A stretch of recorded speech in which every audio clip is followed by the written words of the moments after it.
Have you seen that video going around where it shows a lighter and it shows someone's light going out because of all the life experiences and things that went on in their lives, and it just piles things and water onto this lighter, and the light literally goes out. Now, while I applaud the intent behind that, which is to foster compassion and kindness, there is something that I think is more helpful. Okay, so building off of that, the light does not go out. The light is always there. And then based on what's going on in the biological spacesuit and everything around it, and some of this could be pre-programmed epigenetically, like passed down from one generation to the next to the next. This biological spacesuit, body and mind, always trying to be helpful, trying to make us survive. So rather than thinking about the light goes out, the light gets, this could be tricky for me. See, I broke my own rule. The light kind of gets covered up, right? So a simple example is this light getting covered up, like not forever. Like here I am, everything's great. Remember those Tom and Jerry cartoons where a piano like crashes through the ceiling, right? So let's say a piano crashed through the ceiling. Well, then my biological spacesuit is going to helpfully switch into a mode that, where's it nice and big? This one's nice and big. It's going to switch into this yellow mode for me, which is the survival mode, fight or flight, right? So that's a really helpful feature of the biological spacesuit. And when we're switching into that mode to fight or flight, it's like, okay, muscles, you're getting all the blood. Okay, we don't need blood in an oxygenated flow into the smarty pants part of the brain. Let's shut that off and let's just focus on fighting and fleeing and getting energy to all the muscles. And we really care about the biological spacesuit at this point and living to see another day. So the light that's perfectly 100% under there is kind of blocked out because we're very suit focused. It's in this protection mode. Now, alternatively, we could be in the mode of safety and connection, and the suit's just like doot, doot, doot, doot, doot. Everything's safe now, okay? And so now we have our smarty pants. Look at this. Oh, it's so cool. You can see the green, yellow, red. I'll pull this away so you can see the green. When we're in the green physiological state, now our body's like, whew, it's safe. We could connect, we could get that oxygen pump into the smarty pants part of the brain. Let's turn that immune system back on. Let's turn that reproductive system back on. Let's turn, what's the other one? That digestive system back on.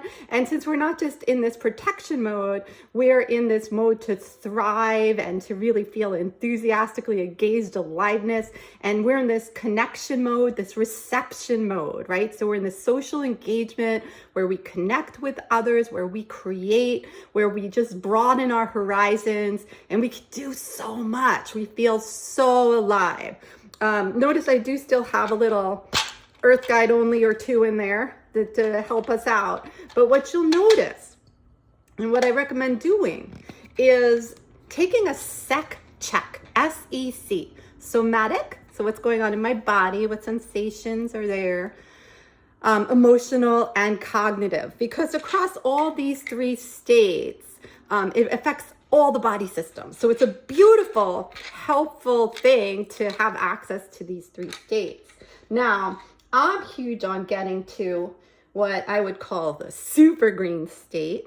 If you've ever heard of self-transcendent emotions, I bet you felt them before, like awe, where it's just like blows you away. So all the mind stuff in your head and body business, it all blows away and you're just like in awe. And so that would be seen here. Like if I was having, and I've had a true oneness experience, it's like, that's just it, where you just are in connection with your true essence and the true essence of the universe and everything. But we don't walk around like that all day long, right? We want to, we know, be innovators at work and get people into beautiful flow states. So we do want them in that green state, and we want to have this, connection to our intuitive spirit so we can be truly inspired, like these words, in spirit, inspired. Means it's coming from the super conscious, right? It's coming from something super cool out there, or not even out there, right? So anyway, so that's a cool thing for you to try. SEC check. So take a SEC, somatic, emotional, and cognitive. And you could assess, like, am I in this green? Now I get silly and call it the green feather mode, where the bird's like flying, ta-da, here I am, chirp, chirp, chirp, chirp, hanging out with the other birds, feeling safe and connected.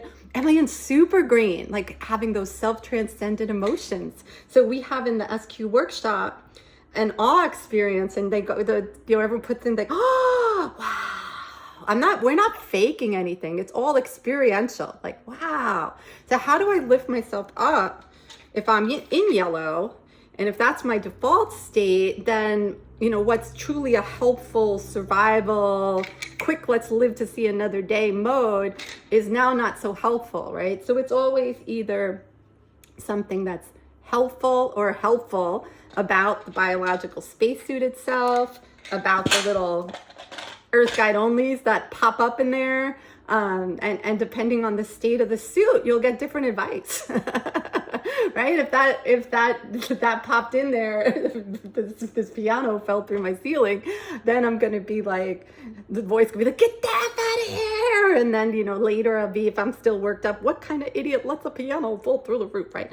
Versus if I'm in that green feather mode, then now we have teamwork makes the dream work, where all these little Earth Guide Onlys are being led by our true beautiful spirit, right? And now it's a teamwork makes the dream work, squad goals, etc. So I am certified with Amen University as a brain health coach, and one of the things that they taught us was kill the ants, automatic negative thoughts. You can't prevent your thoughts, but you could challenge them.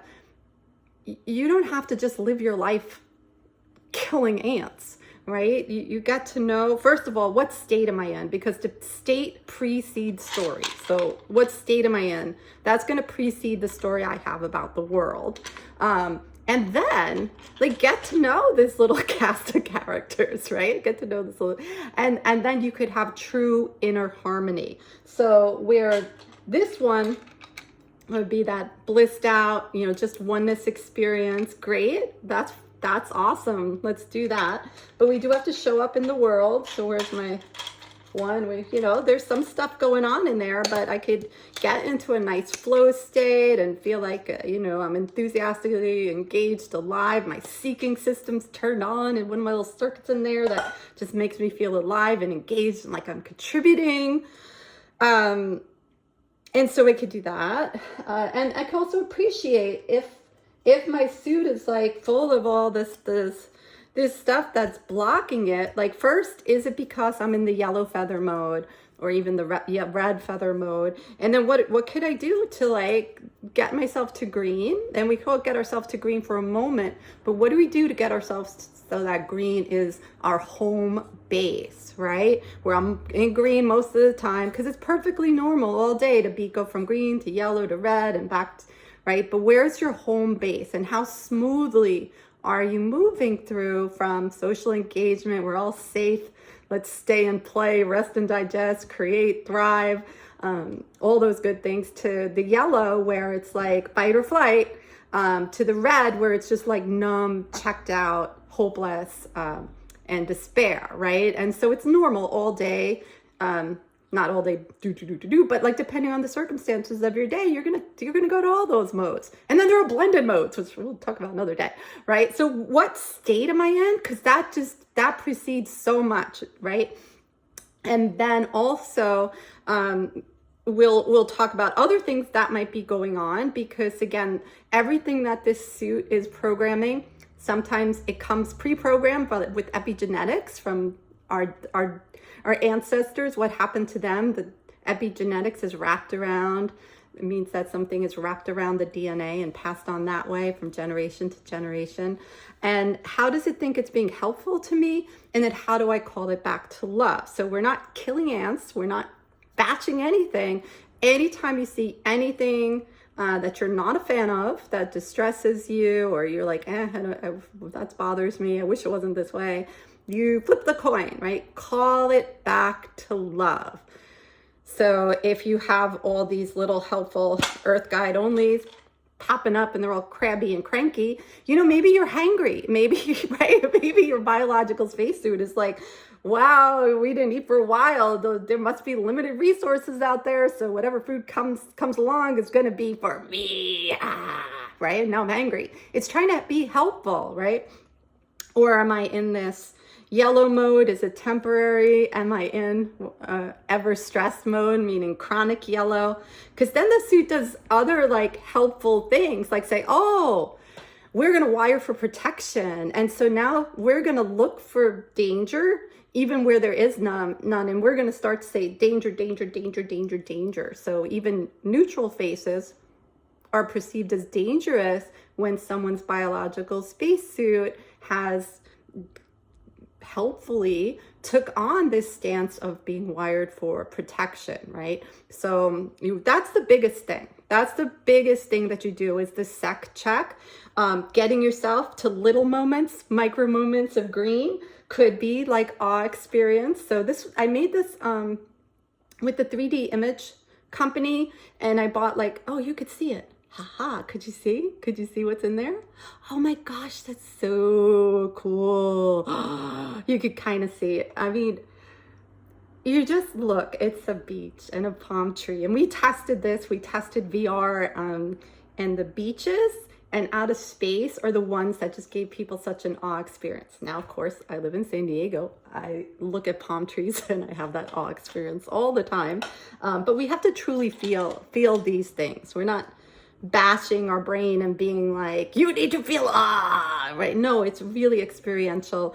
And awe is but one of those self-transcendent emotions. I know I'm talking for a while, but it's really cool stuff. And you could reach out to me and I'll let you know everything that I learned. And one of the things I learned by accident was because I lent my neighbor the VR so her son could try VR, because we kind of talk about what I'm up to, and the son was like, oh, I want to try VR. And he said, can I add games to your, I have a Quest. And I was like, yeah, as long as you don't, only the free ones. And he put this one on there and it's free and it's called BOGO, BOGO. And you go into this world and it's dark and it's raining and it's beautiful because you're like, wow, I'm in the dark and the rain. And then you hear this whimpering off in the distance. And it's this little creature scared and crying. And I just watch people doing this and just this overwhelming compassion and kindness and love comes over them. And so, you don't need VR or headsets. There's plenty of research on awe and where you could find it. But awe is a self-transcendent emotion. Love, watching beautiful acts of altruism could transcend us. There's so many forms of these self-transcendent emotions. And that's just the self-transcendent ones. You could also focus on the positivity triggers. Dr. Barbara Fredrickson's book, Positivity, changed my life. And it was all about focusing on those micro moments of positivity. But I also let the bouncer in my brain know, I want to see these, let these in. According to the book, Strangers to Ourselves, there's 11 million bits of information out there every given second that our subconscious is kind of processing.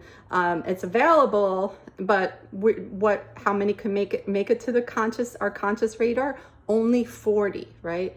And so if you tell the bouncer in your brain, people would call this the reticular activating system, I want to see those things. So you do the math, 11 million minus 40. That's how many things are invisible to you.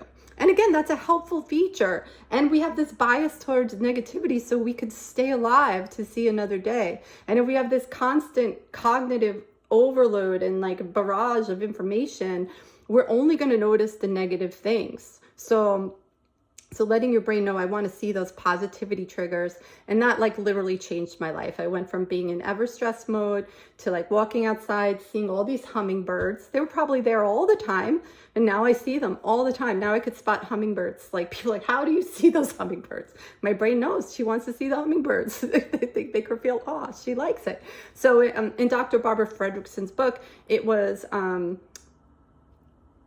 of course, gratitude, joy, hope, what else was there? Love, of course, interest, inspiration. So she lists out 10 key forms of positivity, and of course there are more. So anyway, that's a long talk on a very important concept, that your light is always, always, always, always there. Our true essence of what it means to be, our true beingness, is something that's always, always, always there. Doesn't matter what we're thinking, what's going on in the suit, all our life experience, any encodings therein in our suit that might cover it up and block it. It's always, always, always, always, always on, always 100%, always. And I lost my coin, but you know the answer. Now I'm gonna have yarn all over my bed. And fake ice cubes too.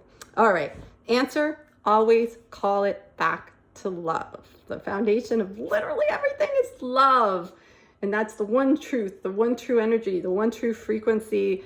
And anything that has been imprinted otherwise, we're not going to call it bad or whatever.